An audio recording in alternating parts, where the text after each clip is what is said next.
Good evening, everyone. Welcome to the Thursday night segment of The Outer Realm. We are broadcasting live here on the United Public Radio Network, 107.7 FM and 105.3 FM from beautiful New Orleans.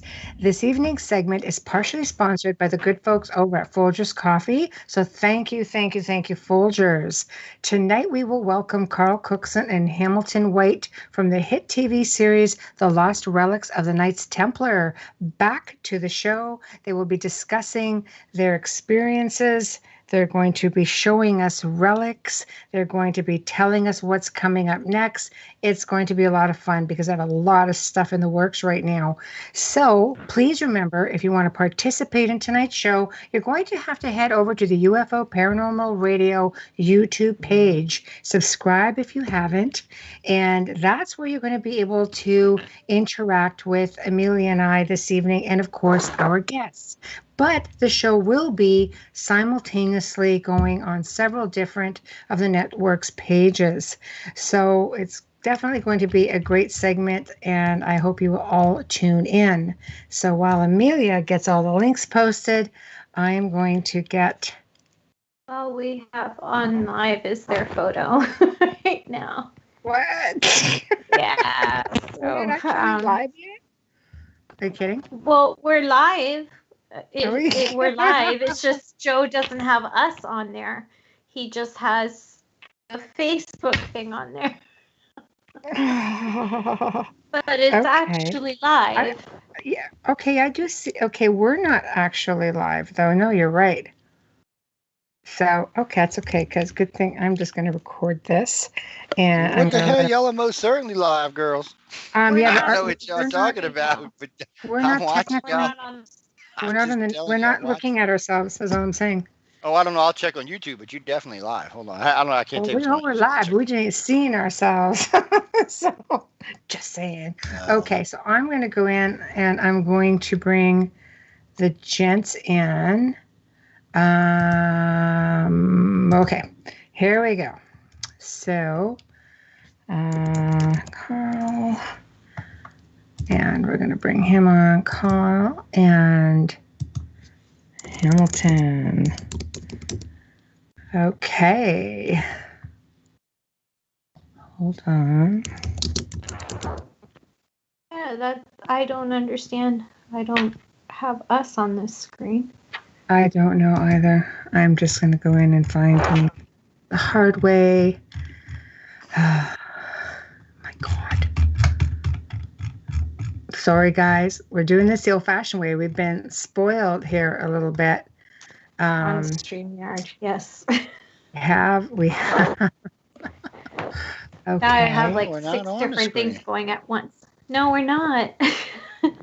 We're not on the screen, so you may want to just kiss everything else goodbye here and get us live. Yes, y'all are on, but y'all ain't on the screen. I don't know what the hell's going on with that. Oh my goodness! It's not recognizing Skype, I guess. Well, that's just not even cool. Just saying. I don't see it on the screen. Is what I'm saying. It's not showing up on any of the screens. I got y'all full screen right now, and I'm not seeing anything. So I'm watching from the other thing. But everybody can hear us, right? Yeah, you should be able to hear us. Yeah, it's showing we got audio. Let me check. Let me check on the other system just to be safe. Okay. Always got to be some weirdness going around. Okay, so I'm calling 2 people right now, as far as I know. Yep, it's definitely an audio. I guess we're just not going to have video. Okay, just want to make sure. That's okay, because I am recording it. Okay, now I can bring y'all Hamilton doing that? I'll in. play with this guy. Yeah, I am recording this. I am. Okay, and here we go. We're just waiting on Hamilton. This is the old-fashioned way for us right now. So trying to get it all. This is dinosaur for us, actually. It's quite the dinosaur, but it's okay. Yeah, we're coming in loud and clear, but for some reason, it's just not showing the video. So I'm recording us, so it'll go to video and archive. Hi, Hamilton. How are you? Hey, everybody. Oh, we lost Carl. How are you? Oh, there he is. Okay. Oh, we're going to do this again, are we? No, we're here. All good. Don't touch anything. Just touch anything. I know. Technical difficulties are trying to work out this new system. So YouTube is on. It's audio only. I'm recording us here. So the archive will indeed be on YouTube with video. But it is live. So we are live. So how are you guys doing? How are things? All right. Yeah, I think we're plodding on, aren't we? We're still here anyway. That's good news. Yeah, no, we're good. We Still here is good. we've obviously been stymied with COVID problem because that's affected our filming schedule, particularly on the last episode. So we're just waiting really for Europe to lift, because the options at the moment is for example, flying to Germany and then quarantining in a hotel room for 10 days. And it's just not possible, you know. No. So we've been sat in England. I don't know what we've been doing, really, killing time. Can they come to you? I mean, can you guys do filming in the UK and improvise? I don't know. Is that a thing? We can do, but I mean, you know, the stories are fairly structured. You know, the actual locations are, and then when we get there, that's when we unstructure it. But today, you know, we're just. I think we'll be all right. They're looking at broadcasting the second series in September, so we've got time to do it. You know. Mm-hmm. And you're going to be now. Can you say what you're going to be covering in season 2, basically, without getting into giving away too much? Is it still Templar stuff? Are you venturing into different things? Or not? Or maybe just no? No, Michelle. What's happened there? Joe, what are you doing? Stop What are you it. doing, Joe? Going on? What's happened there? What the heck is this? What's going on? I don't know, but I'm sitting down in a kitchen. Oh my gosh. Can we just Yeah, if I'm in a kitchen, I'm usually at a stove. I'm not usually on my knees. It's like a Disney character, isn't it? Oh my God. You know, it's funny because a friend of mine in Cornwall actually calls me Disney. It's funny that you said that. I thought you could have got like a cave or like a den or something, but you know, it's like a contemporary house. It's like you're in Bel Air or somewhere. It's not my style at all. It's not my taste at all, actually. No offense to anyone who has this. Can you like do something? Seriously, I feel like a Muppet. Yeah. Yeah, not far off. Totally disappeared. I can't now see anybody or anything. Hang on this call. We see you. Oh, do you? Oh, right. I don't see anybody except myself. Really? Okay, All I see is myself in this cartoon kitchen. Well, that's your ridiculous. screen. Okay, click on where it says at the top. It says together. Just click it down to grid view. I don't know what he's doing. Okay, I think he's trying to get the video live. Yeah, click grid view. Hamilton's gone. I can't even get it. It is on grid. Is it on grid view? Oh, I see what. Click together down now. and go to grid view. I don't know what he's doing. There we go. Hello. Did you click on grid view, Hamilton? I can see Hamilton sitting next to you now in your kitchen. Oh, is he? I'll make you dinner. Have a seat. I've got a Mars bar. I don't even like a Mars bar. No, once you eat my cooking, you'll never eat chocolate like that again. It looks like the Last Supper, but only 2 turned up. Okay, as long as can everybody see everybody? It just has to double check that. I don't want to touch anything. Okay, but at the top, do you see a little icon that says together view up at the left right? Yeah. Or the left right, the top left. It's me being French, the left right. No. Yeah, nothing happens. Absolutely nothing happens at all. 0. Okay, because there's something that shows grid view or it shows together view, but if you click on it and scroll down, it'll bring you to something called grid view. You click on it, and then we're all looking at each other again. Or you could just be gone. No. If I click on that button, it takes me to a screen that says supportsky.com. Do you need help? No.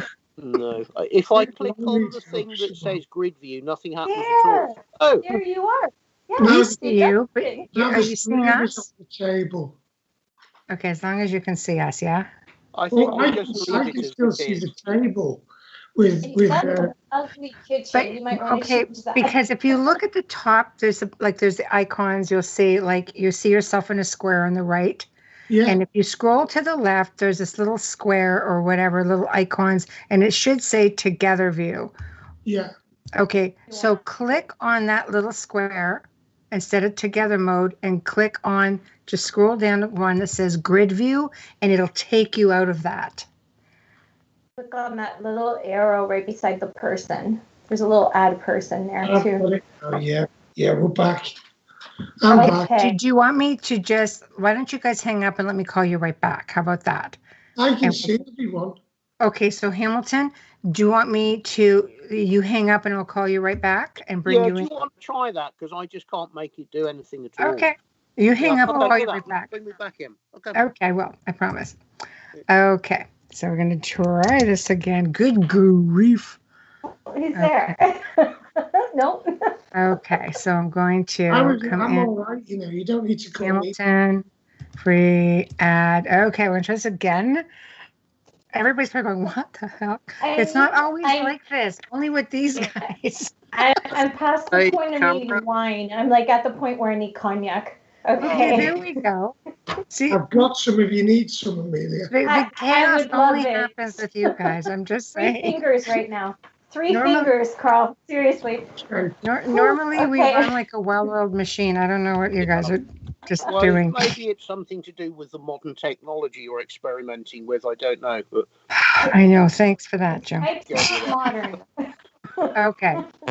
So we were on season 2. You're not really able to say what we're doing because that's top secret. So we'll let that go. And tell us what you guys have been up to aside from that. I know you're on social media a lot. You've got different projects on the go. Yeah, I mean, I have, a job on the other side of this world as well, which is my commercial property side of life. But it's been challenging, with COVID, because our business is hotel. Oh my God.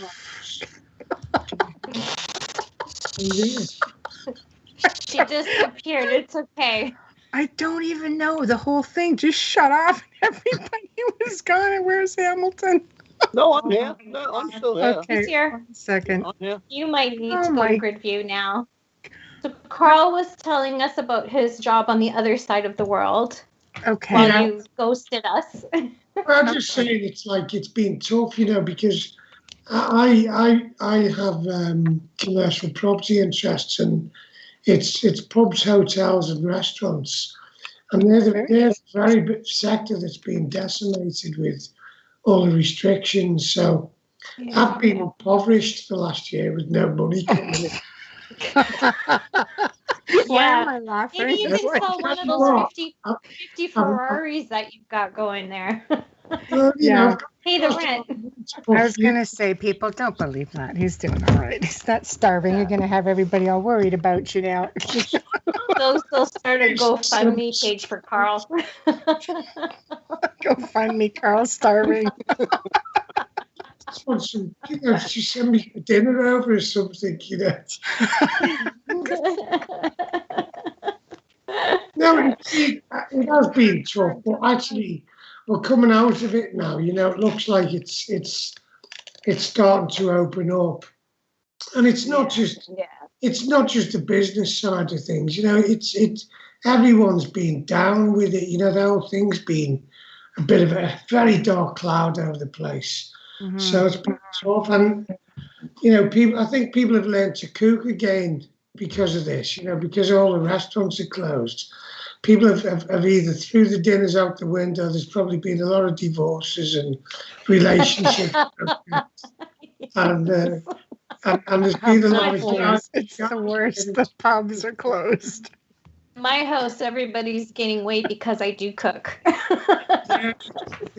I cook all the time, so it hasn't affected me. But people are still taking out food here. I'm sure you still have takeaway going well there and strong. Well, I think people now, like just looking on YouTube, you can create any recipe as good as anywhere. There's that much information out there that you can find fantastic things, and it kind of it breaks the mystique of the takeaway, doesn't it? I don't know. I really miss dining out. I miss it because I cook every day. Yeah, it's a nice experience going out. I'm always eating out, so this has been just ridiculous for me. Not me. I'm the one that makes everything from scratch, including ice cream. So it's just I miss the experience. But I like really, really nice restaurants. I love pub food. Oh, I think we're actually like pub food too. Yes, we are. There we are. We're on video. Yeah. Okay, finally. Jeez. If it's of any interest to anybody, my kitchen is simply a room you pass through between the hall and going out of the back door. What happens in a kitchen is completely alien to me. Not a clue. Me too. It all seems so pointless anyway. When you can open a bag of something and eat it and throw the empty bag away without creating washing up or mess or inconvenience. I don't really think okay, I'm not that bad, I have to say. No. I'm not fond of the kitchen per se, but just because I'm not really domesticated at all. We're polar opposites that way. We're polar opposites. Yeah. I know. I'm cooking like what? Cook? Yeah. What? I cook for Michelle. Yeah, it's like I gotta cook. Why would I want to do that? That's just like when I could go to a restaurant. So, okay. So before we get all the listeners just going mad, so what is going on? So Hamilton, what have you been up to? Well, the sort of excuse me, the projects that we've been approached with for sort of that might get us over to America. I mean, just an awful lot of background reading, background research, and just sort of, looking at whether it's a viable thing to get involved with, and it's all looking pretty good at the moment. I think both me and Carl have been looking at it a little bit skeptically to start with, but the more you get into it, the more interesting and better it appears to be, fortunately. So that's pretty good, really. Mm-hmm. So the amount of time you can actually spend looking for sites and just sitting reading the basic background information before you can even start something. I mean, honestly, it takes over your whole life. It really does. I mean, so it's not the end of the world that we've been locked in, or you simply would never have time to do it. We are itching to get over to Wisconsin now, to actually start examining the site and, seeing whether it comes together with what we've been looking at. And there's a lot to explore about the place, Mm-hmm. Yeah, so it's just a matter of, getting us, how soon can we actually get over there? What's the interest level from TV? Are they going to let us loose and crack on with it? Which hopefully they are. I mean, it really does look a very, very interesting project altogether. Mm-hmm. So this will come in off the heels of completing season 2, or are you just going to start both feet in with this new project also? Well, season 2 is an entirely separate. This is another avenue. Mm-hmm. Or be dealt with and treated with the same sort of level of detail and excitement that we've, kind of put together with Lost Relics 1 and hopefully Lost 2 or whatever it's called. Mm-hmm. But, it's all in the same track, really. It's all exploring the roots. It all goes back to the Templars. That's the field we're in. That's what we're looking at. And I think we could find some amazing things there. Yeah, there's been an awful lot written over the years about who was coming to America prior to Columbus, and very clearly somebody was. Mm-hmm. But, why should there be something in the middle of a forest in Wisconsin that is completely alien? It doesn't look to be a Native Indian construction.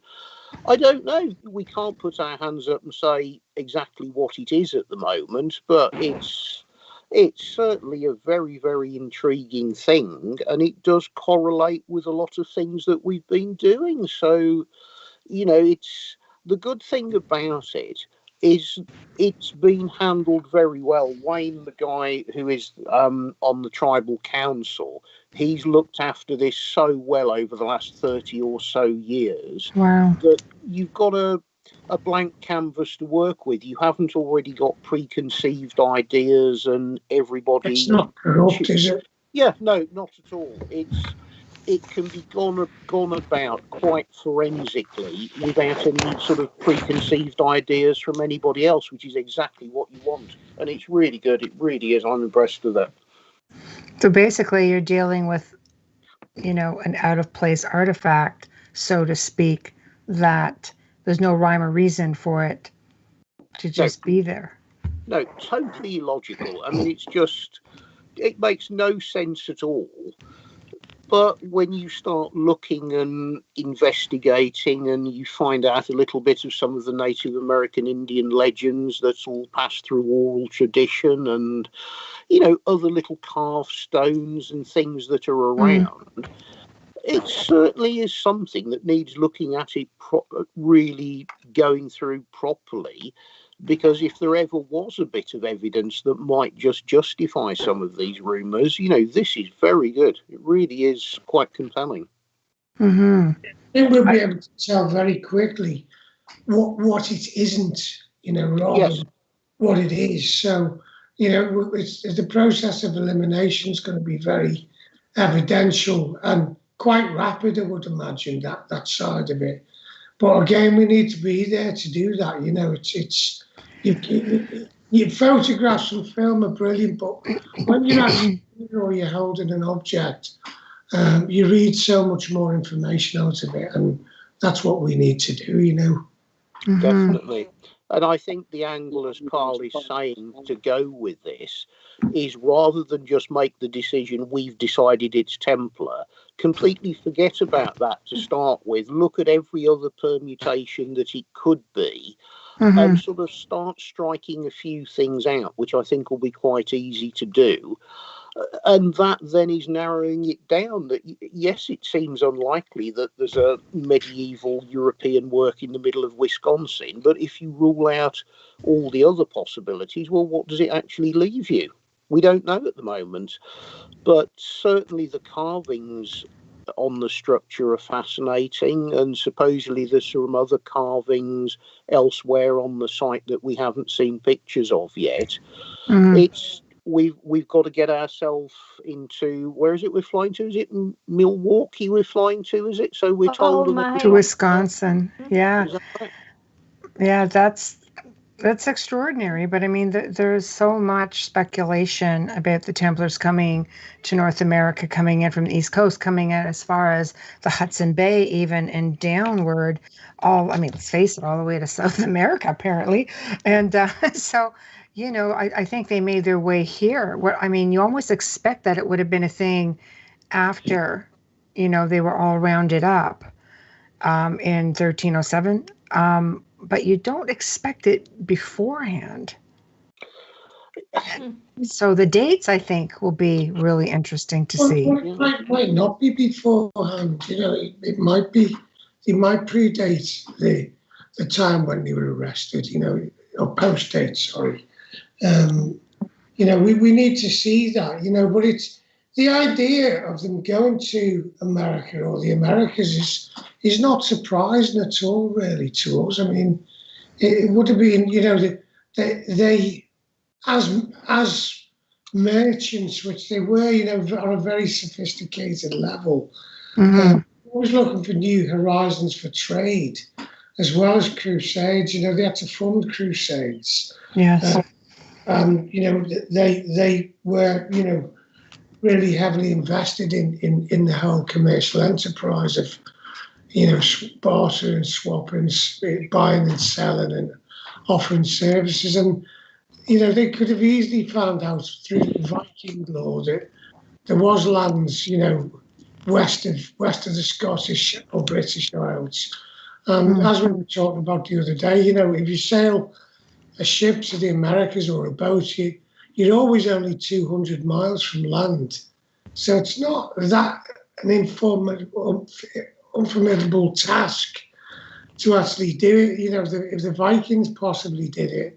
Oh, they did, yeah. Why couldn't Templars, with their advanced knowledge, they could engage and employ the best navigators. They could have funded the logistics of a trip like that, and the actual motivation for them to do it. Well, what greater prize than a new land, a continent? That would have been a holy grail in its own right, to discover the continent of America, and to take that. And then when if they'd got there, yeah, they're going to encounter tribes people. But the Templars weren't stupid. They were fantastic diplomats, really merchant traders, and they would have very quickly realised that the best way to survive and succeed over there is to offer peace and trading opportunities with these tribal people. So you can easily see it coming together.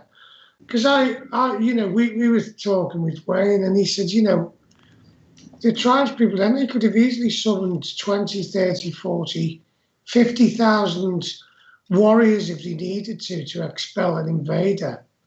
So the fact is, if it does transpire that they are Templar buildings, they've been produced by permission and cooperation with the tribespeople. It's not going to be just a case of, we've turned up, we're going to set our stall out here, It would make sense because, we do have here in Eastern Canada pretty much, throughout the same area that Henry Sinclair was supposed to have come through. There is a Viking settlement there.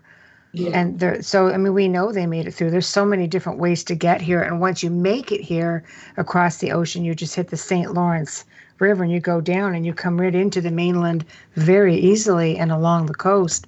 So definitely, expert navigators, they definitely, like you say, had the money to fund anything. They didn't have to look to be funded by anyone. So I guess the key is, how many times did they come over? Because there's so many different things now that people speculate, just like the alleged lighthouse in Rhode Island, which they thought was Viking, and it's starting to look like it was more Templar, and there's a lot of little different markers.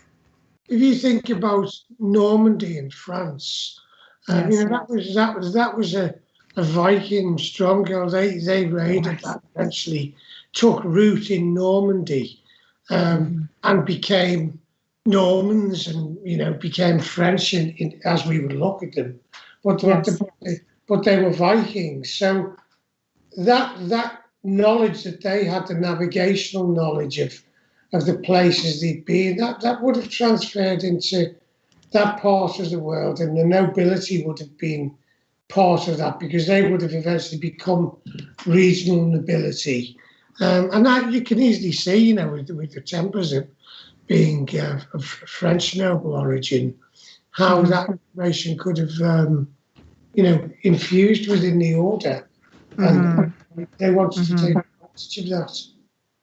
Yeah, absolutely. Well, you've got other angles to look at as well, because the sort of the Norse people were heading really out west, because that was where the richest cod fishing grounds were. But totally separately, the the French fishermen from around the Brittany area, they were fishing the same cod banks at the same times as the Vikings was. And when you start doing a little bit of research, as you say, going down the St. Lawrence River, there's all manner of stories and mythology about the French and how Montreal was set up going back way before Columbus. You know, there's legends from Wales about Prince Madoc in the, you know, very early part of the 12th century, supposedly making voyages over to the west to a new world. So, I mean, it's not only Templars, there are other nationalities, and not cultures, but other groups of people that it's certainly worth having a look at their stories, because whoever it was, somebody has got themselves down through the St. Lawrence into the Great Lakes, and then they've still had to cross, I don't know, probably 150 miles by foot to end up in the middle of Wisconsin, you know. So just the whole story is quite fascinating. It's very without the lock system as well. That's right. How did they do that? You know. Yeah, exactly. So I don't know. Did they? When you look at where the tribal settlements were in what you'd now say is Wisconsin, going back to the Templar period or the Viking period, the main settlement there was at Green Bay, right on where the sort of river comes in off the Great Lakes.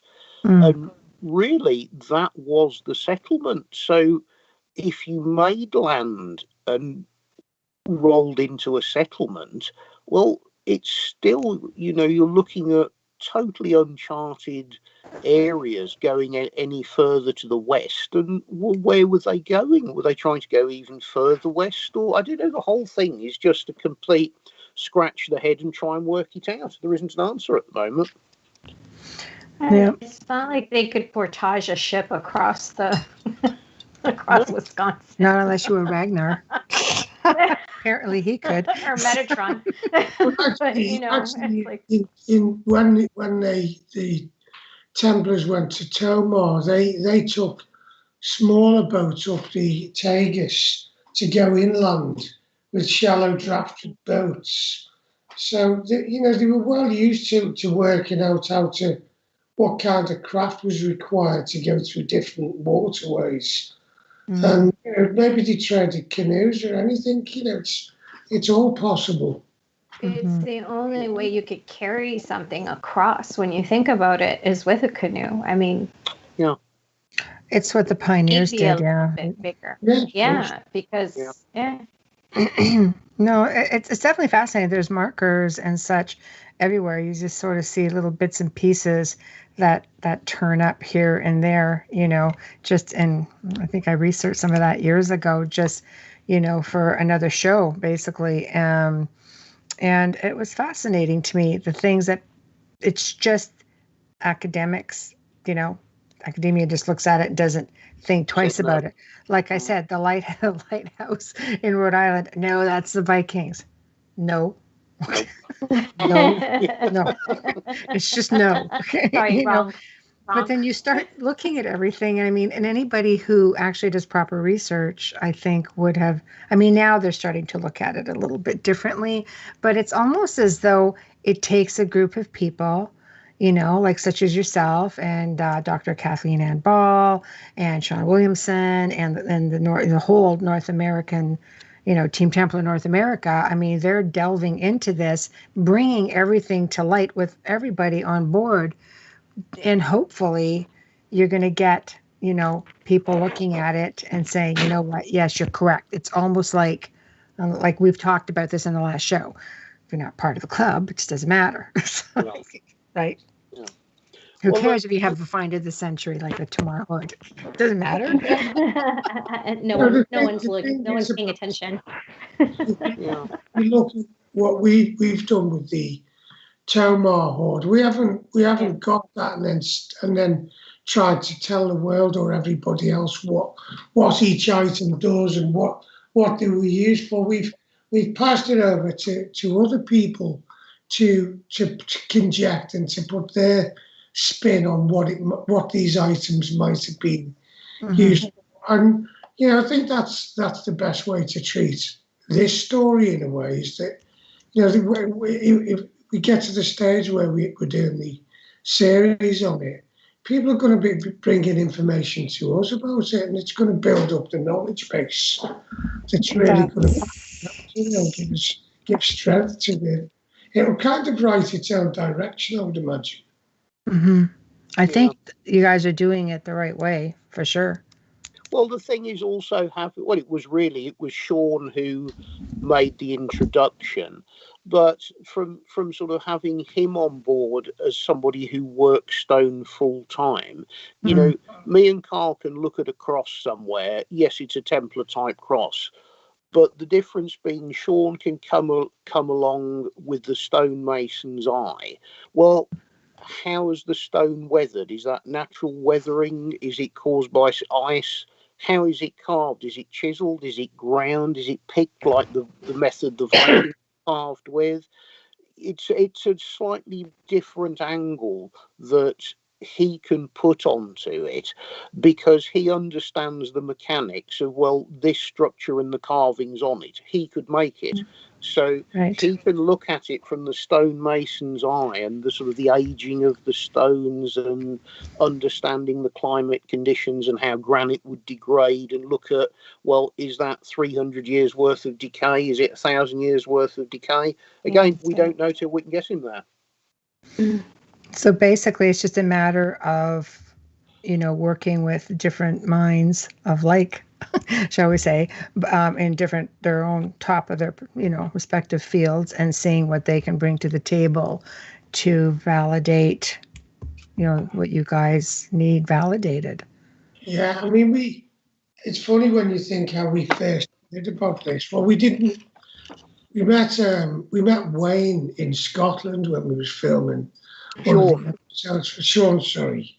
Pardon me. Sorry, Sean. The delusional, it's all the food he's not getting. He's starving. Goes to the brain after a while. It was great because we were filming up in Scotland, and we were actually staying in this fantastic little castle called Kilmartin Castle.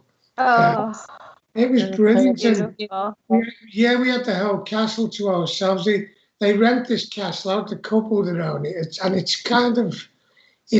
they've done a really nice job on it. It's like a boutique house, castle, hotel. It's not massive. Nice. And they brought a resident chef in for us, because you come back.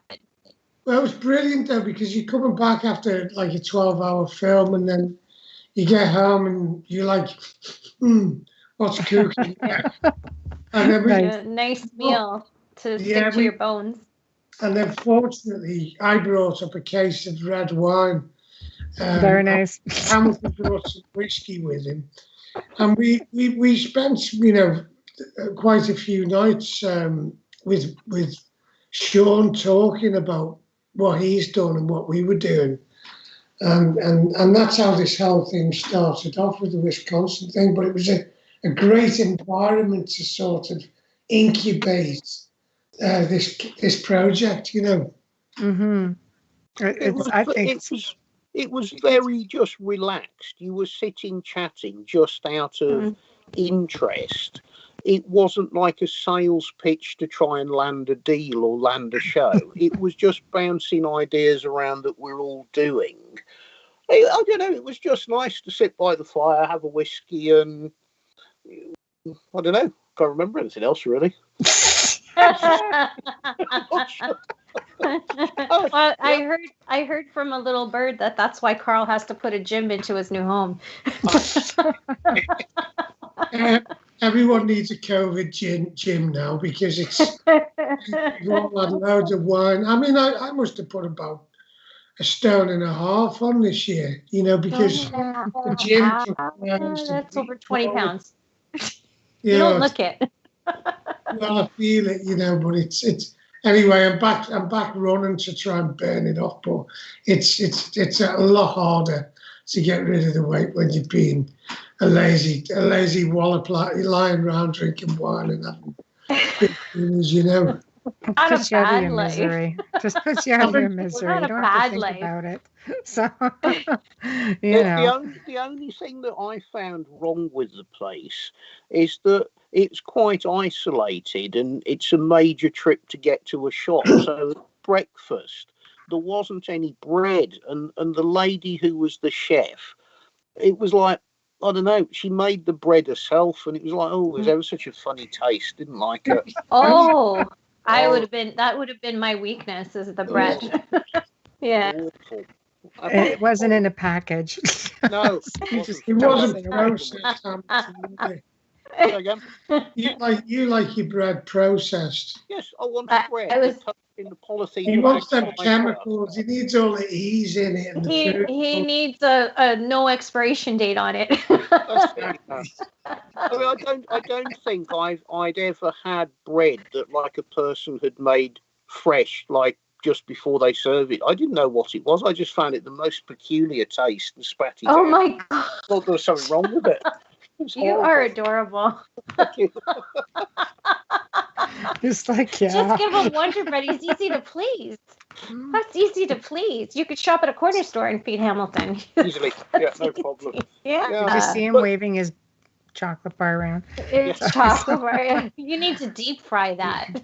Yeah. Oh, God. But no, I mean, that was how the whole American Templar, Wayne, Wisconsin thing came together. And then we had a Skype call with Wayne. And he just came across as a really nice guy. I mean, no pressure, no trying to sell us a story or anything. It was just, well, this is what we think we've got. How do you guys feel about having a look at it? And the other big thing with Wayne is, you know, he's been a detective. He's investigated like 30 years, I think. Yeah. Murder cases. So when you're talking to a bloke like that, you're not dealing with an idiot. You're dealing with someone who's very pragmatic and clinical. And that gives us great confidence that, No, he's very nice. He knows his stuff. He had messaged me after Sean's show, and just a delight to speak to. Like, he's just, you know, giving away very little, but just like, they really need to see what we're working on. I'm like, okay. But I mean, also, they've been in touch. They've got Gretchen Cornwall is part of the crew, and I mean, she knows enough. She's been up to the site and had a look at it, and I mean, she's been over in Europe and seen plenty of places and plenty of carvings, and to her eye, it's really good and certainly worth vesting her time into it. So I mean, it's sort of everybody that's involved with it has really looked at it almost quite cynically to start with. And everybody's come back after doing their little bit of research with like, you know what, this really could be something fabulous. So it's just a nice little compact group of people. And what we hope is if it kicks off, we can get Wayne and Gretchen over to Europe and go and show them some of what we think is comparable. Take Sean and let him describe the sort of construction methods and the carving methods and see how we can tie it all together. Yeah, and I think it's like with this, me and Hamilton have got that feeling, you know, when you're onto something, like there's a deal somewhere, you can't quite see where it is, but it just feels right, and you know you've got to follow it. So you know, we're on with this. You know, it's got us turned on big time. Well, it's not your first kick at the can, you know. I think you guys know a good opportunity when you see it, right?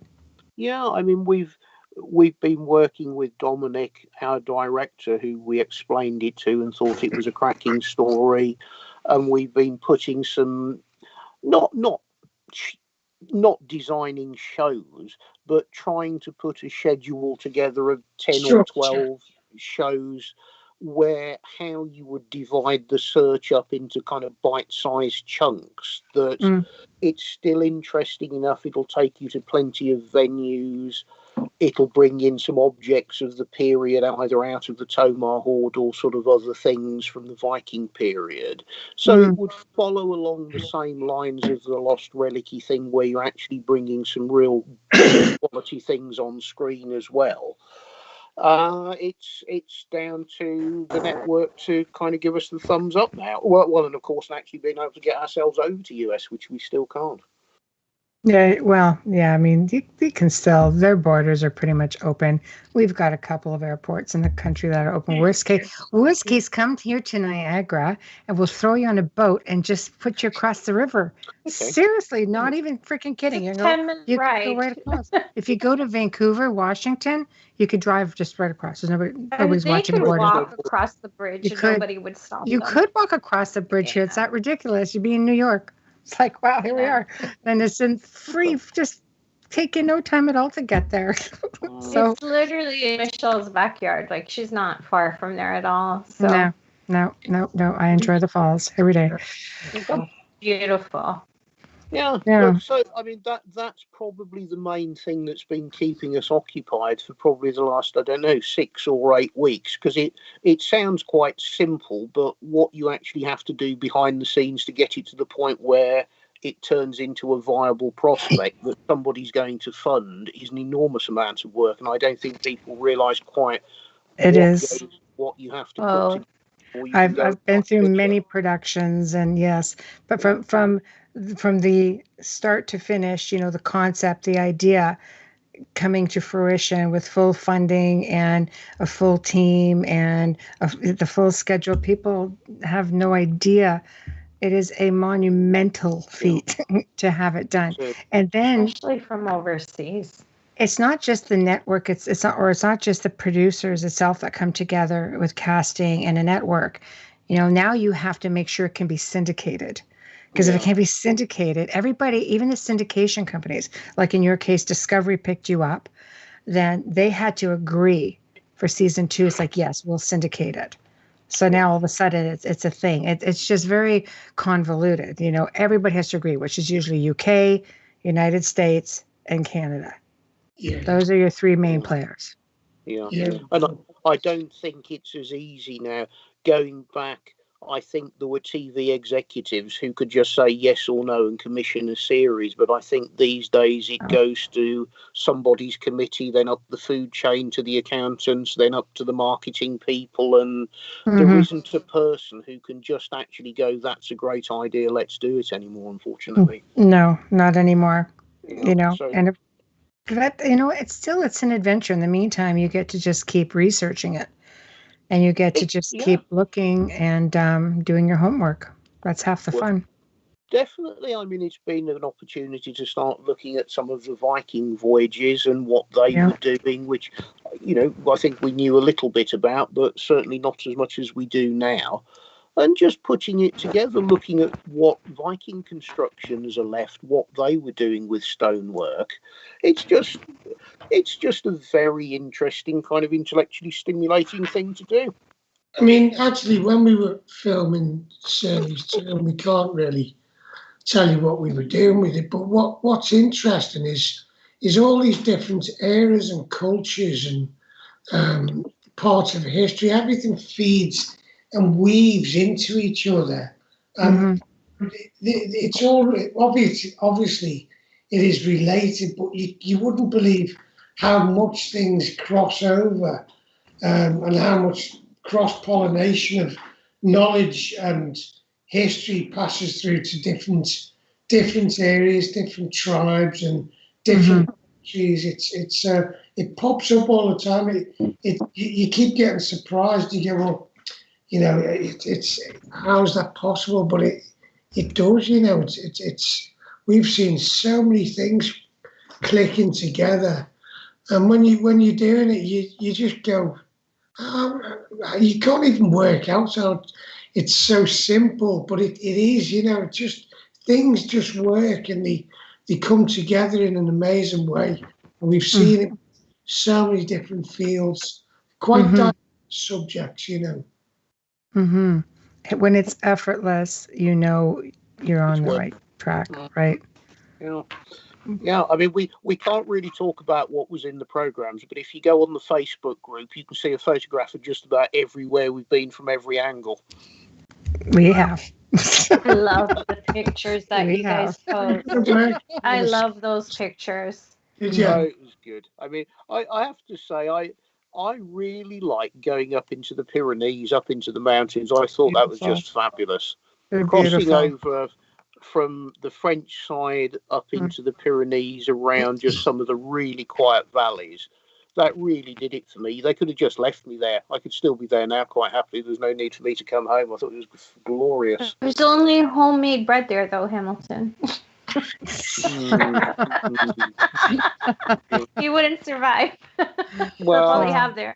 No corner stores. I fall in love with every place I visit throughout the world. I really do. But I have to say the south of France is definitely, it's just that one place that just, I love it. Mind you, I said the same thing when I was in Scotland. I mean, this I love it everywhere. We've done some fantastic destinations and actually filmed going to them as well en route. So it's not like, some of the shows where we're here, then we're there. There's actually a journey with the cars. Well, it was in the first one, but it's just the scenery that we saw going across Spain, Portugal, and France. You see all the transition when you're covering them distances. The landscape changes and skin color changes on people. There's different tribes and the food changes and you can see it in small increments and you realise how borders affect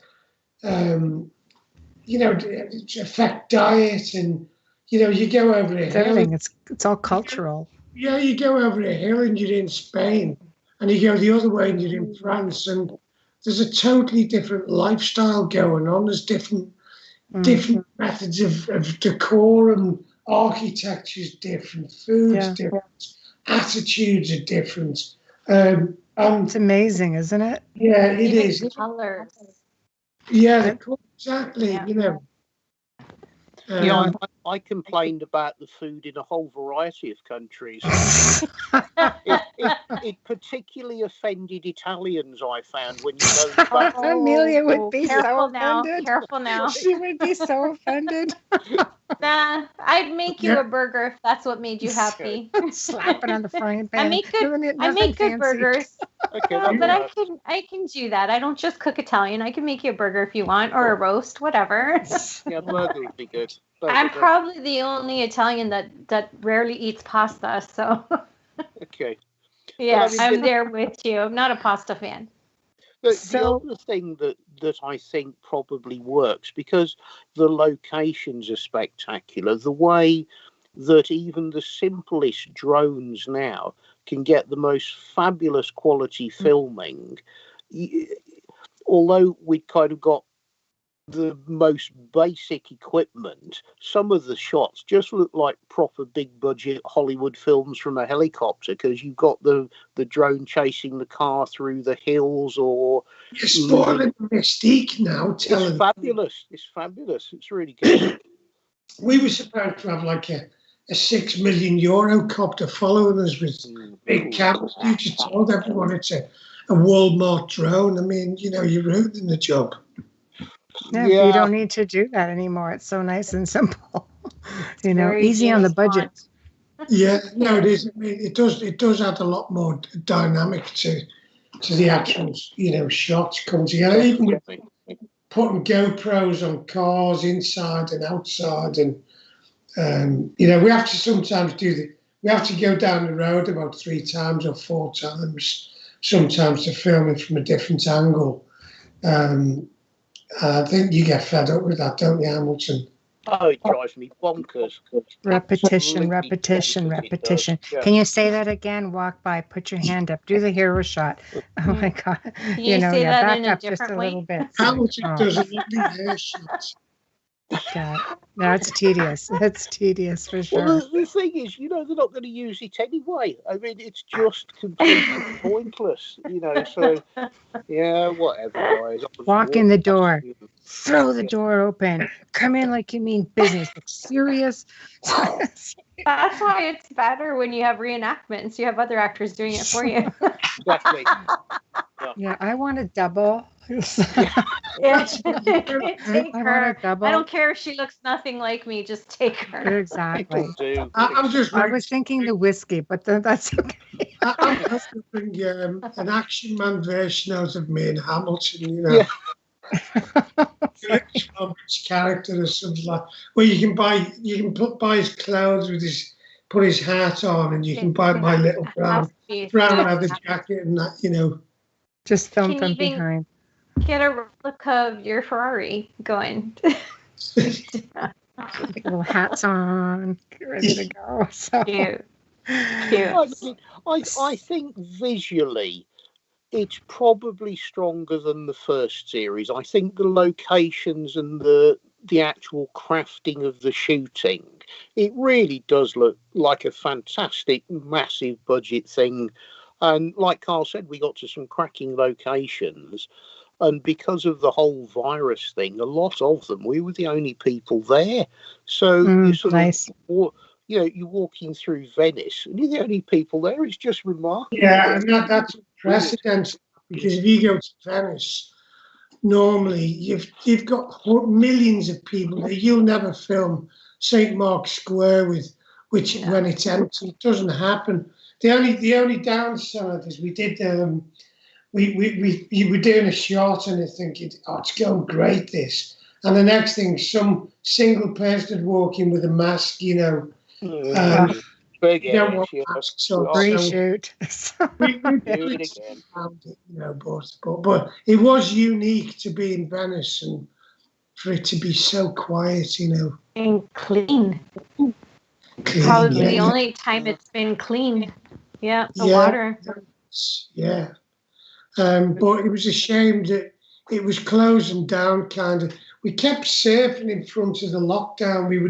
It was behind us all the way, like a wave. And we just get out of Portugal.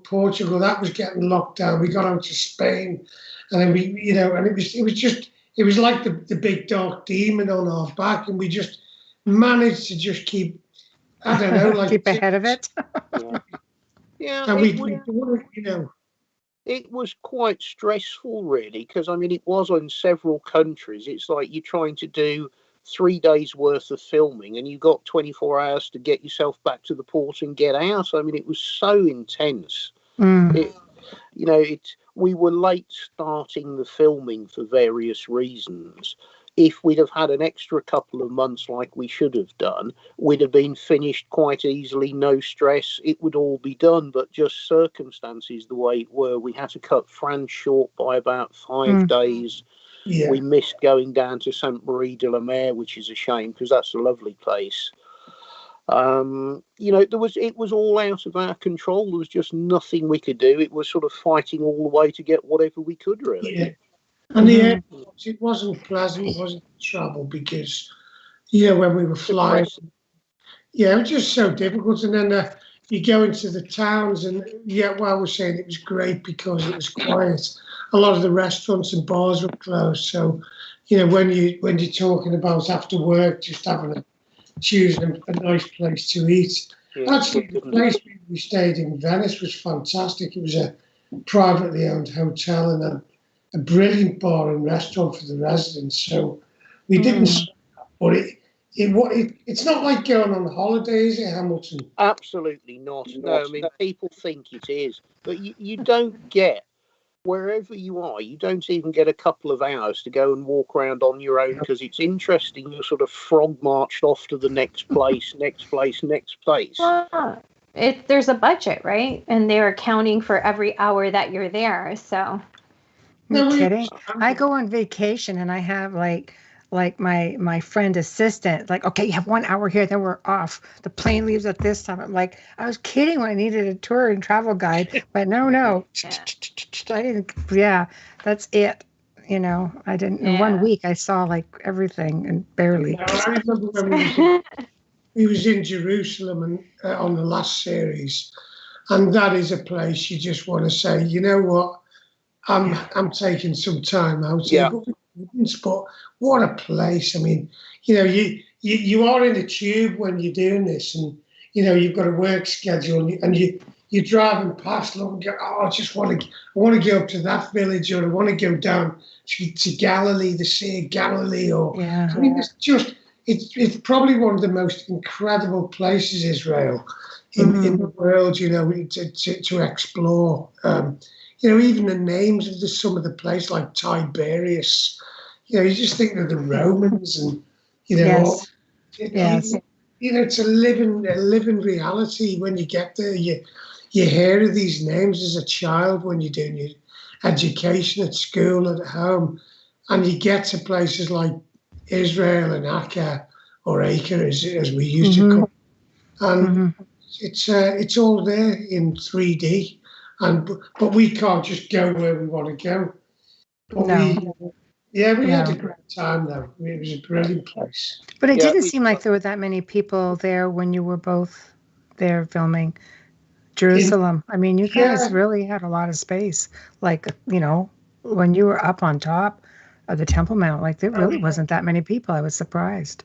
I agree with you. I'm trying to think why that was, because that was pre-COVID, wasn't it, Hamilton? Yeah, I don't know. Jerusalem was pretty close. Didn't seem to have many tourists in. I don't know if it was the time of the year, or I don't know, but certainly up on Temple Mount it was relatively quiet. Yeah, it sure was. Looking at your pictures, I'm like, wow, you guys really lucked out with that.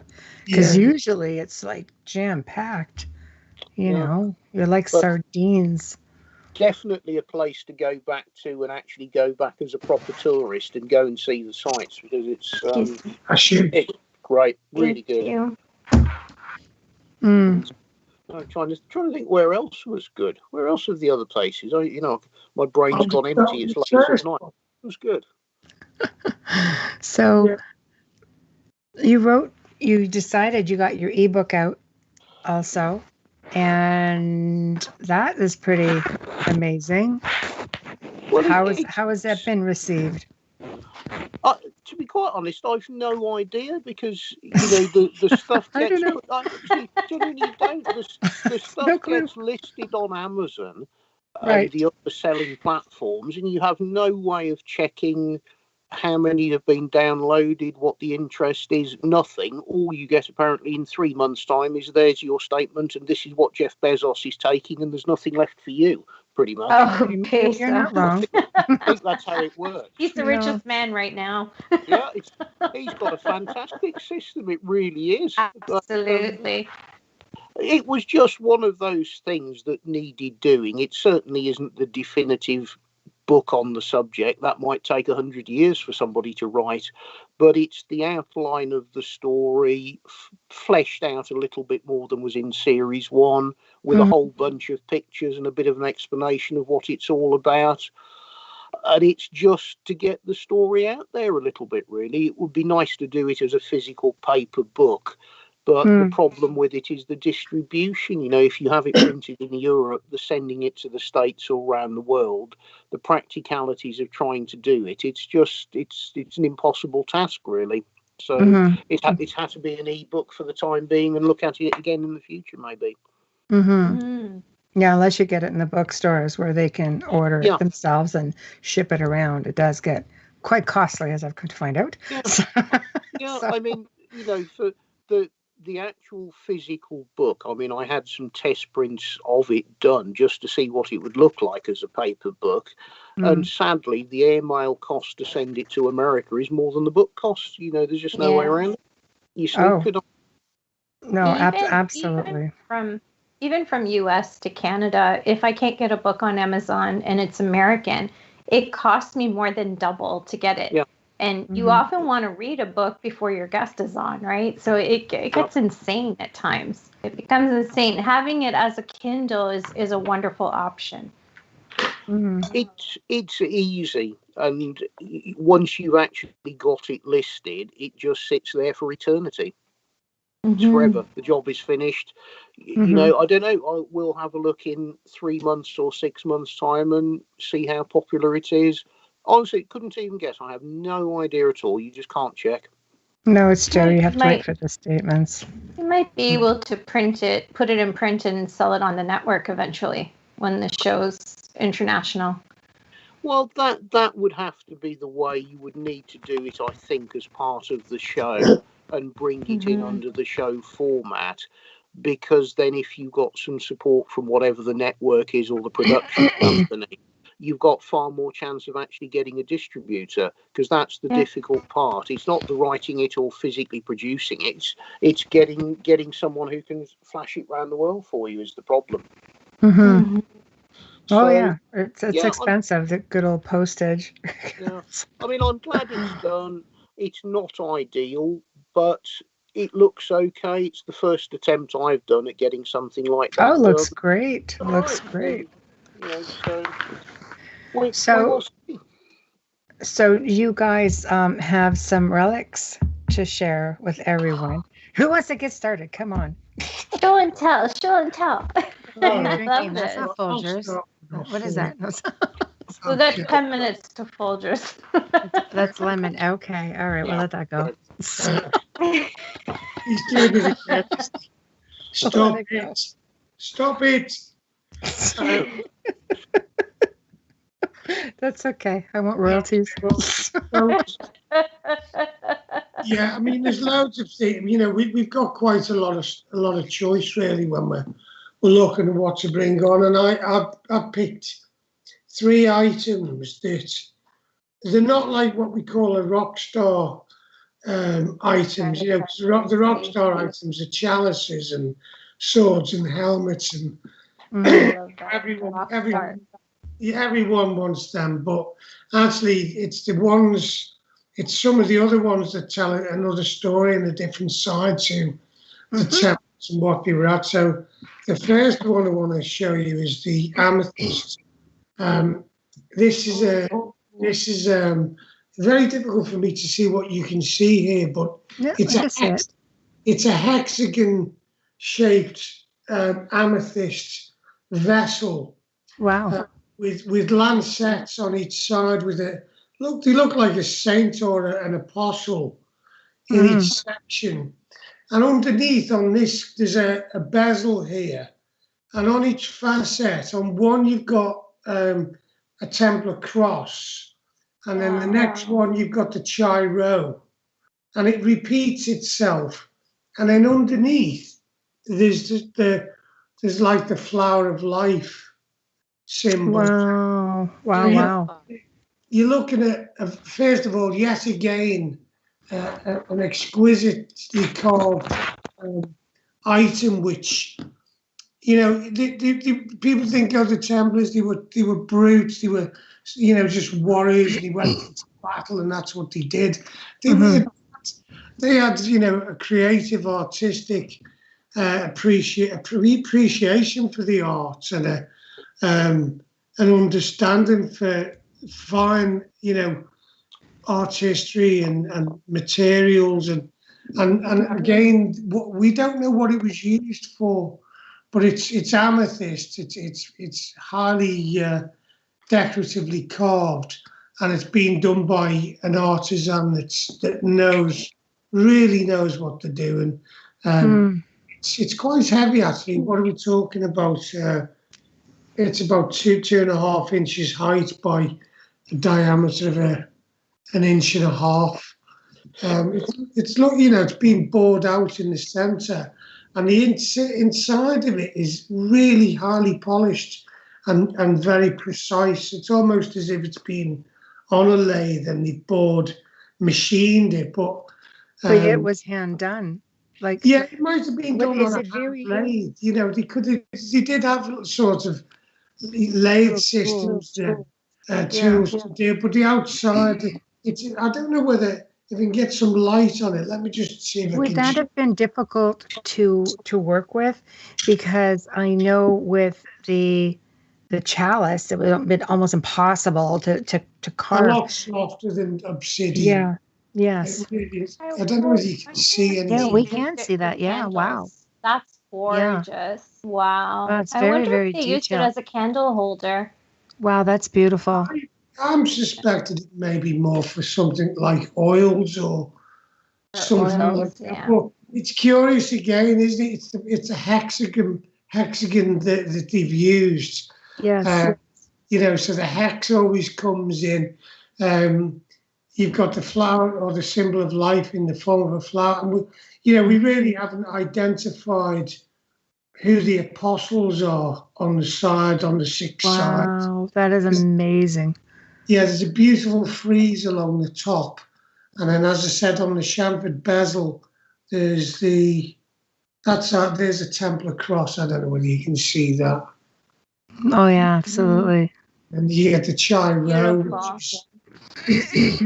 Yeah. I'm terrible. I'd put a candle in there. No, that's the thing would just sit there. No, sit and be admired. It's another one we were thinking of doing a Franklin limited edition resin copy for. Right. Yeah. So you can have shots. And then you can put a candle in it. And then you can put a candle in it. As well. Then you can put a candle in it. Yeah. When it's resin. Well, we'd sell it with a top, and you could have M&Ms in it or something like that. Skittles. Hamilton could put his chocolate bar in it. That's not enough for Skittles, though. I need something a little bit bigger. Okay. Jelly beans. Yep. Yeah. That is an amazing piece. That is an amazing piece. Beautiful. Thank you for sharing. That's one of the pieces that it might actually predate the Templar period, because there are not many, but there are a few pieces that are sort of Byzantine that we're pretty sure were taken from Byzantine in 1204. And it's not impossible that could be 7th, 8th century, possibly. It just has the feel of being older than the Crusader period. And at that time, it really was the sort of the pinnacle of the Byzantine Empire, where they had their craftsmanship was probably the finest in that part of the world. And there are some agate vessels, again, very typical of Byzantine craftsmanship. Yes. Oh my gosh! I'm gonna fall in love right now. That's beautiful. That's inlaid with a gold Templar cross. Wow. And I mean, it's beautiful. You can't hold it by the handles. They're that delicate, and we're scared of holding it by the handles because, it's absolutely beautiful. It's stunning. Wow. That's beautiful.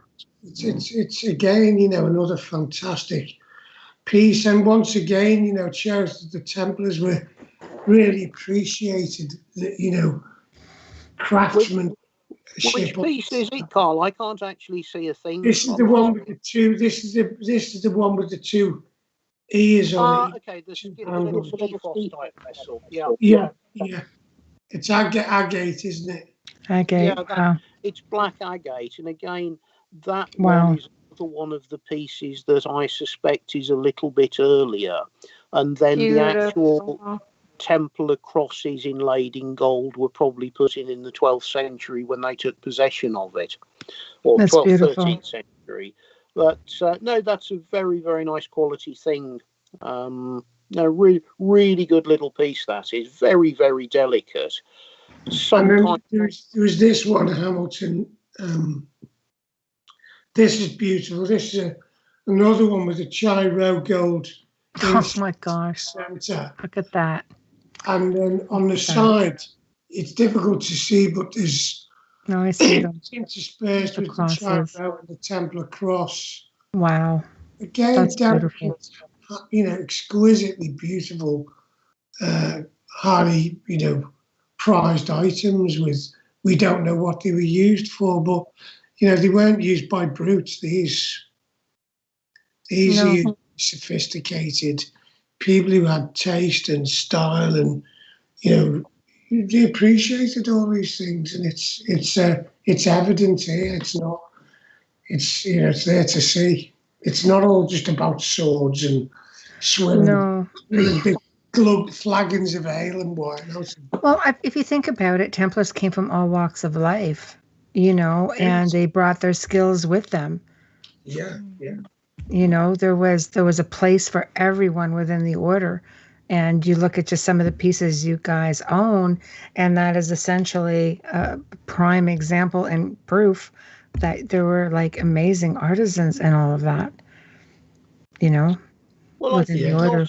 Not only the artisans themselves, the general appreciation throughout the whole order of what was quality and what you'd perceive as fine quality art in those days. Mm-hmm. Because sort of 99% of the people in the world at that time were making do with the most basic sticks or wooden bowls and wooden vessels. Mm-hmm. It was just inconceivable for the normal man of that period to be able to have luxury items. The world didn't work like that. It was subsistence, or you made it yourself. The tiny proportion of society that was able to buy that type of item, you really looking at sort of church level money or regal, definitely. The average most people had wooden Yeah. food bowls. You'd have wooden vessels because wood is ubiquitous, and it doesn't take big skills to do that. But you just look at how delicate they are, and they still manage to withstand the test of time. They exist, right? Yeah, Well, that's the thing. They exist, and really, firstly, they shouldn't, because they're so delicate. Mm-hmm. It's wherever they've been since they were manufactured, whatever countries they've passed through before they ended up in Portugal, whoever has had them throughout their whole existence has always valued them. Nobody has done anything careless, because honestly, you'd only need to knock that off the floor and the handle's gone. I mean, they are so delicate. It's they've been appreciated throughout however many ownerships they've had over the last 1,000 or so years. No, they're they amazing. Look like pieces they would use for anointing oils. I think so. Yeah. Especially the double-handed one. That's something in a ritual. On the amethyst one, it is quite possible that there's a lid missing off this. A gold lid. We've got an item with a lid that simulates the mosque, isn't it, Hamilton? Is it the Alaska mosque? The gold dome. There is another agate vessel that's like a little more like I don't know how you describe it. It's more like a sealed perfume jar or unguent jar. It's got a gold top on. It's got a little dome gold top on with a tiny little cross. And I don't know, it's not impossible to believe that it's replicating something on Temple Mount. It's of the right period, and very similar to what Carl was just showing you there. It's an earlier agate piece that again has got gold inlays on it from the Crusadery Templar period. So all of the vessels really do tie in together remarkably well. Like ancient time souvenirs. Yeah. To the Holy Land, yes. I've just got to do a quick station ID. If you're listening to us, you're listening to The Outer Realm with Michelle Desrochers and myself, Amelia Pisano, and the two amazing Carl Cookson and Hamilton White are here tonight with us on 107.7 FM or 105.3 FM. In New Orleans, we are United Public Radio, and this is partially sponsored by Folgers Coffee Crystals. Thank you, Folgers. Thank you, Folgers. Hey, thank you, Folgers. There we go. Thank you. Attaboy, Hamilton. Just get right in there. I remember this time, I remember. I'm pretty sure they make tea. There we go. Actually, before Hamilton shows you, I'll show you my Folgers coffee choice of vessel for this evening. Thank you. I almost fell off my chair. Wow. That is Yeah, that is just that's exquisite. Wow. Yeah, you can't even speak when you look at something like that. Now, what is this piece aside from the obvious that it's a chalice for Folgers? You know all about it. So I can't even see what you're holding up. It just looks like a nothing. It's the chalice. You know, the one that we referred to with the chalice held by the character in Short Cathedrals in Melchizedek. The one we're under contract not to show on screen before the program gets sorted. No, that one. No. It's another one. This one holds. This one. No, that was how much? And that's the same one that, you know, last time when we showed it, and I said, you all right with showing it on the other show? It's the same one. I've lost track. And we're special, so we get to see it along with 2 million other people. So. I can't actually see. Honestly, I can see nothing on my screen at all other than a little tiny picture of me. And I've gone. Am I? No. Oh, you're going to have to replicate those hats on your site as well and sell them. Yeah, talking about products that go with shows. I was just killing time before you rang us up and sprung up on one of the Facebook messages on one of the Oak Island pages or groups. There's a guy who actually makes Oak Island scenes out of Lego.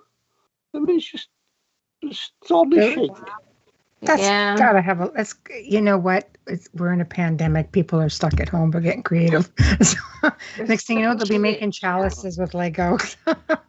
Or locked up. I would love to see a Lego version of me and Carl. That would be fantastic. I don't know if there's any small children with Lego, but you know. Or maybe bobbleheads. That could be as big with a little chalice and a little hat. Yeah, there's got to be creative people. If somebody has dreamt up doing Oak Island in Lego, I think they ought to do me and Carl and some kind of car holding a chalice. That ought to be a competition for you. Simpsons character. That's it. Can I make a suggestion, Hamilton? You should write a children's book and your adventures together of you and Carl geared towards children so they can learn about the history. Minus the wine and the whiskey, though. Yeah. I don't think I'm child friendly. I smile at children and they run away screaming. Well, you are in the sense of the way you eat, though. I can associate on that level, yeah. You can associate. He's always said to me he likes children, but he couldn't eat a full one. Can't eat children. I don't understand. You probably could if you really worked at it. Just saying. So this chalice then, what would the chalice have been used? Do you think the one that you just held up, the bigger one that you're not supposed to show us? It's going to be a high ceremony item, isn't it? You know, it's definitely it's going to be a main event item. That's the big guns. You pull that out when there's something big going on. We think those kind of items were only ever shown to initiates and were not, because the Templars didn't really, like the Sharola in Tomar, that wasn't a church for the public. It was a temple for the Templars, and the public never were allowed into that. It was only initiates. So, likewise with that chalice, I would imagine it's just been for investitures or initiations or whatever they were used for. Held liquid and not powder. It's a cup, so it's evidence on that, but it's not stained the inside of that. So you might think maybe it held water, maybe it held white wine or something clear. So you can see from the actual interior of it, it's as pure as the outside. And what is it made out of, do you think? It's a marble. It's a marble. It's white marble. Yeah, it's gone matte over the time, because you see marble in houses on modern floors. If they've walked on for a small amount of time, they go matte. So yeah, it's quite dull, the actual surface finish. I would imagine in the day when it was made, it was highly polished. Oh, it's still completely exquisite. Really is. If you look in, say, on that Templar, yes, cross part A, if you remember in the first series, the Black Obsidian Chalice, when John T. Hypothesized and inserted gold. Well, it's not inconceivable that this may not have been interspersed with gold, sort of set about it. There's 4 crosses around it, and then there's some lettering, and then you've got this fabulous, again, 1, 2, 3, 4. It's another hexagon on the stem, so the hexagon's to play again.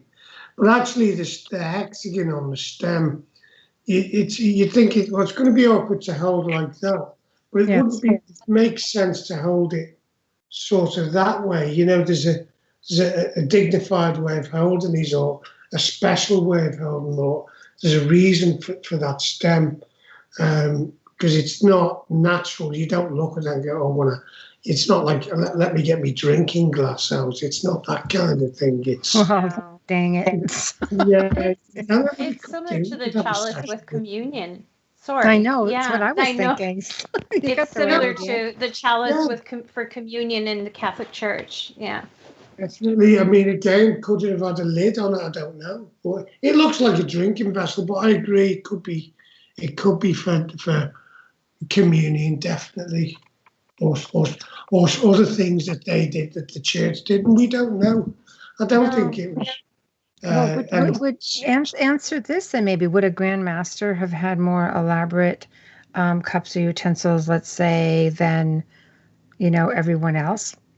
I mean, I would only imagine ceremonially they would have done, because I think the vows were across the order, and if you start getting a Grand Master getting chicken dinners and the lads on the battlefield as you getting bread and brew. I have to ask, because some people, would maybe wonder, was there a type of hierarchy, just like you would have, like the king, for example, like the head of the order? Would he be? You try to tell people, no, it really was very humble. Everybody was pretty even keeled. They lived like monks, and when you talk about just for example, the accommodation when they lived in a keep, in a castle, or that, they would have just had a chair and a bit of a fire. They wouldn't have had fancy furniture or items. They'd have had coffers and chests to store important chattels in, and sword boxes. But they didn't say, let's get some nice lighting, torches, and everything was practical. And we need a carpet, let's get an Orbison carpet. They wasn't into that sort of stuff. And if a Grand Master was seen to be having fine wines and dishing out rubbish wines to his lower minions, I think that would completely discredit and completely destroy any credibility for the integrity. I'm sure the guys at the top lived as pious and as humble, modest life as minimalists, basically. Pardon? Minimalists. Yeah, they were. Simple. They survived on good food. One funny thing about the food, we was talking to a guy, it was Tim Wallace Murphy years ago when we went to Tomar. He said one of the things the Templars were, they used to live longer than a lot of the general population, and people speculated why. And one of the things he said was they always meticulously washed their hands before food. It was almost ritualistic. It wasn't just, I'm just washing them to keep clean. It's ceremonially, and because like when you get a shower or a bath, and you come out and you just, I know your body's cleaner, but it's more than that. There's something about anointing yourself, completely immersing yourself in water. When you come out, you there's a feeling of elation there that comes out of, having that process occur to you. And maybe when they, washed their hands, there's something going on. Besides that, logical and natural health benefits of, not contaminating your food, because if you're holding bread and, bread and, stuff like that, grains and porridges, but very simple food. But just like Cistercian monks, they live on, very basic, uncorrupted food. Because the more you corrupt or process food, the more you destroy the nutrients out of it. So they, again, you see, they knew that. It's like the Romans when they were marching across Europe. They took grain with them. They didn't take cattle, because grain is the best superfood for transporting. You don't have to feed it. You can add liquid and make porridges. You can make soup with lentils and barley, and you can feed an army on grain. Logistically, you can move it, and the Templars would have probably, had that knowledge for battle, for the logistics of going on a crusade. You need to carry food, and certainly you're not going to be carrying cows and trailing cows and sheep behind you, or goats. And they probably did get some when they got to local areas where they could trade for some, but they probably just had very simple food. And I think the good thing is the wine side of it. That's biblically okay. Yes, it would be. Sustenance. Yes, it would be. It wasn't only that. So many places, when you go back to that period in history, it was actually very difficult to conserve or preserve water, and fresh, healthy supplies of water were actually very hard to find. And drinking wine was considered healthy because it's better than drinking possibly contaminated or dirty water. It wasn't a case of them being alcoholics or anything like that. Is that your excuse then, Hampton? No, I'm an alcoholic. I don't have any. I wonder. I like that honesty. My dad was a winemaker. He would have loved you. I wonder if that's a lot of the health benefits as well as the organic wine. All the benefits, the just the red grapes right there, and yeah. Well, some of the oldest vineyards and the oldest sort of continual use of vineyards actually goes back to the Templar period. You've got some specific vineyards in the Lebanon which date to the Templars, and you've got some vineyards in Cyprus, and they're still making exactly the same blend of wine. Yeah, Cypriot wines. And they're not really like what you would call the normal wine we're just drinking. They're more like sort of sherry type wine, sort of fortified wines.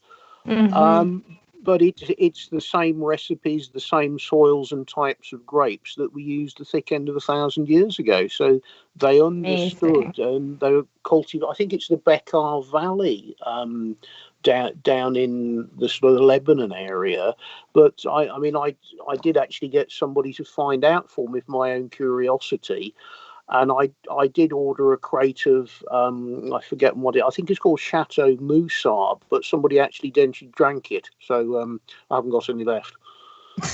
Oh, that's what happens when you share. You just have to get another one. You have to hoard it. This was something we did actually suggest in various of the shows, that wouldn't it be fun if we could actually do something where you almost had a 12th century Templar meal? Can we find out what they were eating, what they were drinking, and do it as a little bit of a recreation? We thought that would be a real great fun thing to do. It would be. I filmed a show about that based on, my genre of stuff. And it was nice because the whole meal was served. I was like, this is great. So, I think it would be great to do something where you're going back in time and do a full reenactment. Definitely. We bounced so many ideas across of what we thought would come across brilliantly, but not everybody shares our views. But I don't know, maybe we can do it in something else, maybe. No, we have to wait till you hit like season 5, then you get a little bit more creative control. So you can do whatever you want. Yeah, well, I want to do a traditional meal in America, so I can just go to McDonald's and stay there for a week. Oh, I can't eat at McDonald's. You don't want to eat at McDonald's. Why not? Not in any country. Sorry, McDonald's. Not that I would ever take that sponsorship. There's a time and place for McDonald's. I mean, I don't eat them all the time, but when I do have one now and again, I love them. And I'll tell you what is amazing is their breakfast sandwiches. Yeah, those are all right. You're killing me right now. Oh, you're all killing me. Oh, God, no. Really? Actually, fast food in Europe is considerably different than here. When my daughter lived in Australia, they were changing, even the produce had to be changed every single day. Nothing could sit more than literally 24 hours. And, you don't get fuel-injected chicken, as I call it, fuel-injected meat, all these hormones. You really actually get good food. So I was sort of amazed eating on the run. It was just like, this is actually not too bad. I'm sure, like you said, in Europe it's a little bit different because I know standards are my much cousin different. my cousin from Rome actually preferred McDonald's here to there. I said, see, because it's all the the fuel injected and all the fuel injected whatever. Well, that's not me. Yeah. I'm sorry. I shouldn't say that. And we could probably be French fry. I know you could put but you could put a French fry in your car, and a year later it's still there. Yeah. No, exactly. That's what's so good about it. They are good. I'm not gonna lie. I love the French fries there. The French fries and a milkshake, but they have to go together. You got to dip them. And they're packaged, right, Hamilton? It's perfect. Just throw it away. Yeah. Anything in a package. I don't know. It's funny because I remember when McDonald's first came to England, I used to have an army surplus store in this seaside resort called Southport. And, English people for lunch, you go to the chip shop and you get fish and chips, and you get a bag of chips that big. You're like weighing 4 pounds, and a bag of chips then was about, I don't know, I'm guessing like 15 pence a bag. McDonald's opened up and you got this little packet of like six skinny chips in for 30 pence. I get the extra large. They're going to go bust, and they've got no chance that'll survive. And I was so wrong. They did. Look at them now. They're very tasty. Their French fries are tasty. They are good. Yeah, their French fries are tasty. It's fast. It's fast food. There's a great time and place for it. And if you live on it every day, you're going to die young. But if you use it correctly, it's good stuff. It's fine. It's not that bad at all. It's tasty. So much oil you could fuel your car. Keep going, Michelle. I don't. We're not getting sued at all. I don't think of it like that. I won't even let this episode on YouTube if we keep it up. It's already there. Copyright. Bing, bing, bing, bing. I don't think of it in those terms, because, you say, you eat too much McDonald's, you're going to die young. Well, have you ever heard any story about somebody on their deathbed kind of saying, I wish I'd had some more lettuce? No, you haven't, and you never will. Okay, we'll give you that one, Hamilton. Yeah. I have to agree with you. That's my point. But there's lettuce on that burger. Not on mine. I always have them plain. No, it's funny. My son went to said fast food place and ordered a burger, and it came back and it just had the lettuce and all the garnishes. So basically, he goes, "Oh, is this what they call essence of meat?" He had to go back and say, "May I please have the rest?" They forgot to put the patties in. Possibly an essence of burger. May I please have breast? It'd be great. So, wow. yeah, it's good times. It's good times. So, what's next then for you guys as we count down to the end of the show? All this great fast food talk. Now we have to get something. Hopefully, we're going to get out to Germany and Austria and another place before, as soon as possible to finish that off. And then, fingers crossed, we're coming over to your neck of the woods to start doing a bit of a teaser shoot and a week of exploratory work on the Wisconsin site. And that's what we're looking forward to doing, but we have got other projects on as well, but really we can't discuss them at the moment. No, that's okay. I got little tidbits of it. We can wait. Not really, but we will. Yeah, I mean, from my end, I'm going back to Portugal in about 2 weeks' time because it's just opening up and there's just flights to Portugal. Fortunately, it's one of the countries that's being one of the first to open up. So I'm heading back over there for a couple of weeks of running about and chasing a few things up. I don't know quite what will happen with the filming. That's out of our hands. I've got an invite to go on a diving expedition off the coast of Florida if I could manage it, which again, nice. I don't know. Nice. But, they're all opened up in Florida. You do all right. Oh, yeah. Florida's fabulous. They've never, I don't think they ever closed. No. I think it was just for a month or something. Yeah. But no, I mean, main project now is sort of Dominic doing the pitch and trying to make the whole Team Templar USA thing come together, and it would be fantastic if we could actually start filming that in the summer if it works out. Well, that would be great, wouldn't it? I mean, in the real world, less the pandemic, I think it'd be outstanding. Yeah. But I don't know. I hope that it works out because I'd love to see you guys move on with your projects. I would love to see, Team Templar North America, start forging ahead with you all. I think it's a great story to tell. Much like, your discovery of the Tomar Hoard was an amazing story to tell. I think it'll be ongoing.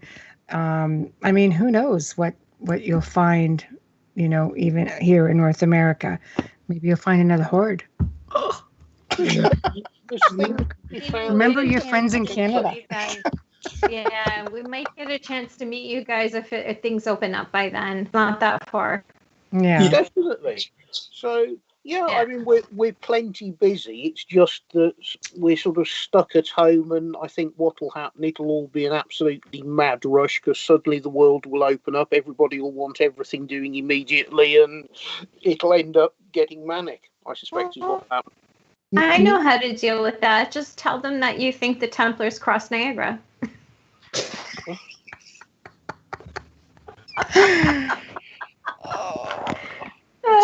We'll just float you down the river. It's okay. Actually, if we could float you down towards Lake Erie up to Lake Huron and make your way all the way to Wisconsin that way. You ever have to touch land? Portage your way across. Yes. Cigar boat. This is like a Ferrari on water. So. Yeah. Yeah. I might actually be able to arrange that, actually. Someone who's got one of those puppies. Yeah. Yeah, I like the cigar boats. Fantastic. Great. You got Carl. He's ready. He's in.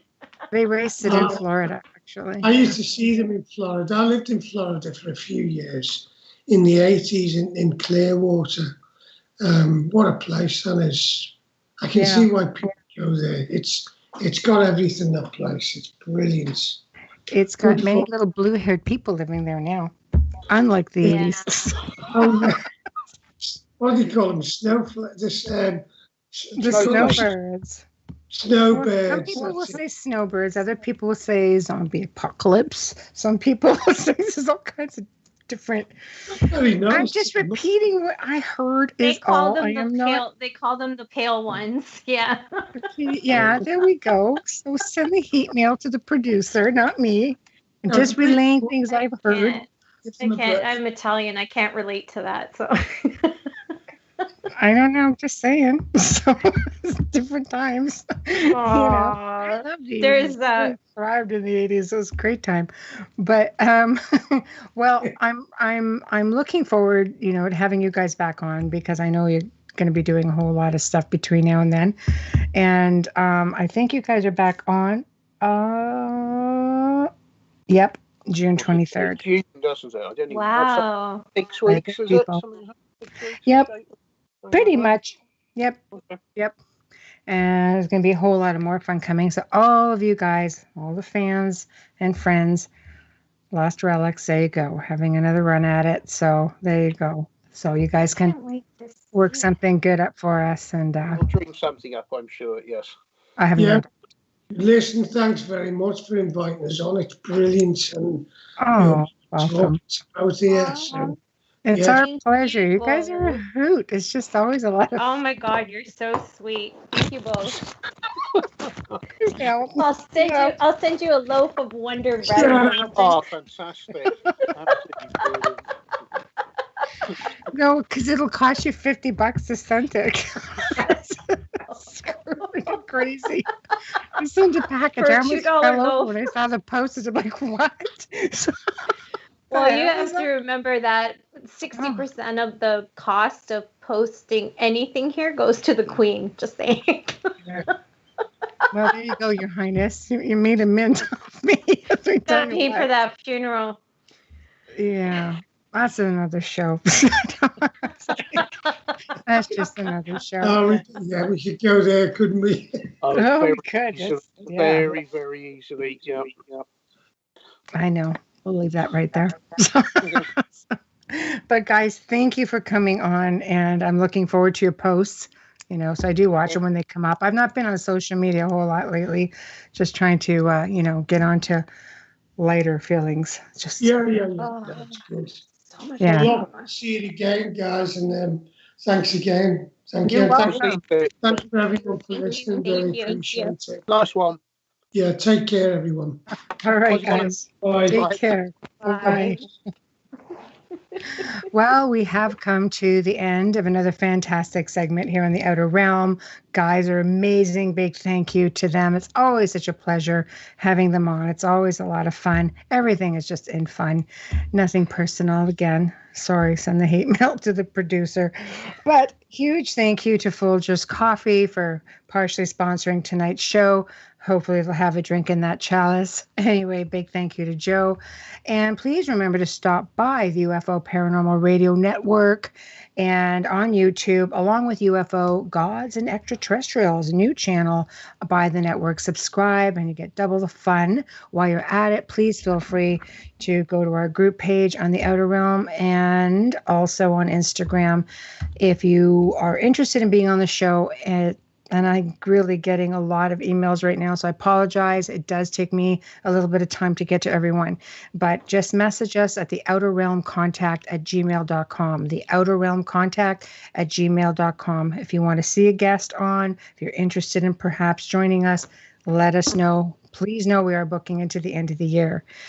So tune in next week as we welcome 2 more amazing guests. Wednesday night brings Morgan Daimler back to the show, and she will be discussing fairies and pagan portals. And oh my gosh, there's just like a wealth of information on it. Yeah, people have requested her back. She's back. Thursday night is the return of Payne Andoff. He'll be discussing alien abductions, astral projection, and a whole lot more. Wow. So in the meantime, you guys behave yourselves, and Amelia and I thank you for tuning in. Especially a big thank you to those in chat. Have a good night and a fantastic, safe weekend. Thank you. Good night.